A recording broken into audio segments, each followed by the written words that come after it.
Ishomerere rya Kabingo Primary riri kushangwa muri Kibanda ni ry'abazire baho bari kushaba government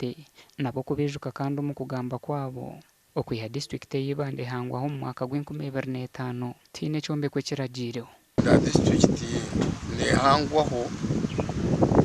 tayine akatko no babere bakatira zimbe biruho ukahebwa umbarara empangu aba batorekane cyombekwe cyo batandikireho mbiti kikabarema kweza teka kombeka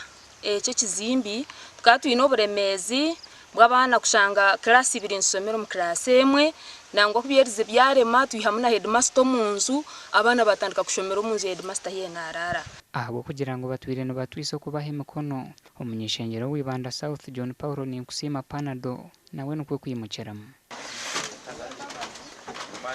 etamabati ayishomero rya Kabingo Church of Uganda primary school aho kuba ko kumwareba abana nabashomera umunzu ya headmaster yase ukana arara na nabembeza yose kwambarara nasima munonga umwebembezi witu Panado turetera umuganda gw'amabati